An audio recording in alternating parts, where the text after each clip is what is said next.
Hello, bienvenue sur la chaîne Atelier 316, habiter l'intérieur, vivre l'extérieur, bonne habiter pour mieux vivre. Comme tu le sais ou pas, ici sur cette chaîne, je parle à la fois d'habitation de manière générale, je donne des conseils techniques en termes de peinture, des conseils en termes de vivre avec les gens, des conseils en termes d'habitation, de recherche de logement, etc. Et cette chaîne, c'est aussi le côté face d'une pièce qui est à la fois un projet entrepreneurial et un projet de vie, mais j'en parlerai un peu plus tard. Bref, sans transition, comment faire, quelques règles à suivre lorsqu'on est hébergé, lorsqu'on va vivre en colocation, en cohabitation et que le lieu où l'on vit, on n'a pas les mêmes droits. Alors il ne s'agit pas d'une colocation entre étudiants où chacun a des droits égaux puisque le propriétaire est au-dessus de vous mais que vous, entre colocataires, vous êtes au même plan. Il s'agit vraiment de situations dans lesquelles vous êtes reçu chez les gens, que vous payez ou pas mais que vous êtes reçu. Donc vraiment des conseils, des conseils de vie pour survivre à cette période qui peut être un peu compliquée. Ne faites pas comme chez vous. Souvent les gens vont vous dire fais comme chez toi, mets-toi à l'aise, mais moi je vous dis ne faites surtout pas ça. Quand vous allez chez les gens, faites plutôt comme chez eux. Quand vous allez chez votre meilleur ami, chez votre meilleure copine, chez votre famille, chez votre collègue du boulot, etc., que vous allez y vivre un moment, surtout vous faites comme chez eux. Vous suivez leur mode de vie, ça c'est important. Alors le premier point hyper important, c'est je crois ex aequo, le temps et l'argent. Le temps.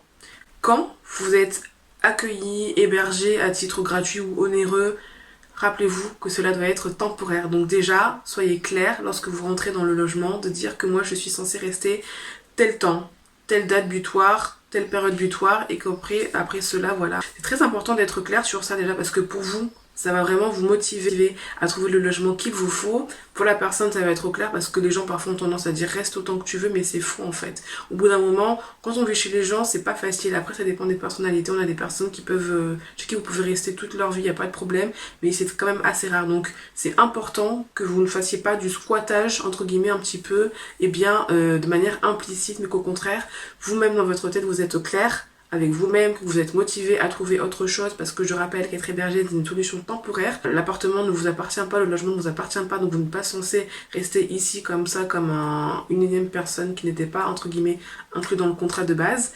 Et puis en plus pour la personne c'est important qu'elle sache un petit peu combien de temps elle devra s'adapter, faire de la place, etc. Et surtout ne pas se retrouver dans une situation où finalement elle se sent gênée de votre présence. Ça marche dans les deux sens, donc le temps c'est important, une durée claire. Et d'ailleurs moi c'est un conseil que je donne, n'hésitez pas à avoir un plan B. Alors je vous invite d'ailleurs à regarder ma vidéo sur une story time un peu particulière. Ce qui a été important, c'est que dès le départ, j'ai dit, je suis censée rester 2 semaines, éventuellement peut-être un mois si jamais j'ai pas eu le logement. Est-ce que t'es ok? Ça a été ok. Après bon, c'était pas hyper bien fini, mais c'est pas grave, c'est pas la fin du monde. Donc moi, vraiment, ce qui a été important, c'est de donner une durée claire et surtout d'avoir un plan B parce que vraiment, tenez-vous à la durée. Si vous sentez que ça va déborder, soit vous en parlez calmement avec la personne et la personne va être ok, écoute, on peut prolonger le temps de ton séjour, de ton hébergement. Soit vous avez déjà un plan B parce que vraiment, je trouve qu'il n'y a rien de pire dans la vie que de durer, de laisser traîner les choses ou de pas trouver de solution et surtout ne soyez pas bloqué pour ça parce qu'il faudrait pas que vous soyez en situation entre guillemets de squattage et ni non plus à vous mettre le feu entre guillemets aux fesses pour partir à tout prix. Vraiment parlez-en, c'est important la transparence dès le départ. Deuxième point, ou plutôt premier point ex aequo, c'est l'argent. Alors la plupart des personnes peuvent vous dire non, ne paye pas, ne contribue pas, c'est pas très grave. Si. Toujours une participation matérielle et ou pécuniaire. Alors, à savoir qu'il y a des personnes qui par exemple ne veulent pas d'argent en propre. Dans ce cas-là, n'hésitez pas à aller soit aller faire les courses seul, soit aller faire les courses avec la personne. Laissez la personne choisir les courses, mais vous par contre faites votre part et payez les courses, contribuez. Je vous invite vraiment lorsque vous partez à laisser un petit billet quelque part, c'est hyper important parce que déjà sinon on va parler sur vous et puis surtout avant même votre réputation, n'oubliez pas que quand vous êtes hébergé chez les gens, que ce soit à titre gratuit ou onéreux, vous dépensez des flux, vous dépensez de l'eau, de l'électricité, des produits ménagers, que vous le voulez ou pas, parfois même de la nourriture, parce qu'en général, il y a de la nourriture qui est mise à disposition, comme des petits fruits, des légumes, etc. Donc c'est vraiment important de ne pas être un pic-assiette, de ne pas être en mode je m'en fous, je fais rien, etc. Au moins une petite participation financière et ou matérielle, comme je disais, en contribuant par exemple à faire les courses. Sachant qu'il y a des personnes qui aiment faire les courses toutes seules et qui ne veulent pas qu'on les dérange, donc dans ce cas-là, laissez un billet quand vous partez. Alors je reviens sur la durée et j'insiste vraiment, surtout continuez à chercher de votre côté un hébergement, un logement, votre logement, le logement dont vous avez besoin. Dites-vous que là vous êtes ici mais vous avez une échéance, donc vraiment j'insiste, continuez à chercher un logement de votre côté, dans la mesure du possible. Si vous êtes malade, que vous avez beaucoup de problèmes, déjà vous vous remettez de ce que vous vivez, mais n'oubliez pas d'avoir au moins, au minimum, une fois par jour ou une fois par semaine, et bien la recherche de votre logement, être proactif dans sa démarche, c'est ce qui permet vraiment de débloquer beaucoup de choses dans la vie, ne pas attendre que ça tombe du ciel et ne pas non plus se larmoyer dans cette situation, ou ceci ou cela, où vous pensez être accompagné par des personnes. Non, non, non, non, non, non. Il faut se remuer le popotin, comme dirait, je crois, Christina Cordula.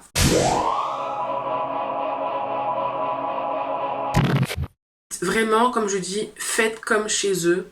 Imitez votre hôte dans sa manière de vivre. Voilà, si la personne, vous voyez qu'elle se couche à 22h, vous ne commencez pas à faire des vocaux à 22h30. Non, à 22h, tout le monde a éteint les lumières. Fondez-vous entre guillemets dans la masse. Ensuite, les tâches ménagères. Ça, c'est hyper important de participer au quotidien de la vie et bien de l'hébergement. Vous ne pouvez pas être ici et ne rien faire. Alors après je sais que c'est pas évident parce qu'il y a des personnes par exemple elles sont entre guillemets soit maniaques soit je ne sais pas trop, mais en tout cas par exemple le ménage, il y a quelques qui peuvent le faire au sein de leur hébergement, donc vous aurez du mal parce que les personnes vont vous dire non c'est bon, je vais le faire, et quand les personnes insistent sur je vais le faire, laissez-les faire parce que ça peut vraiment les énerver parce qu'en fait elles sont chez elles et elles veulent faire à leur manière.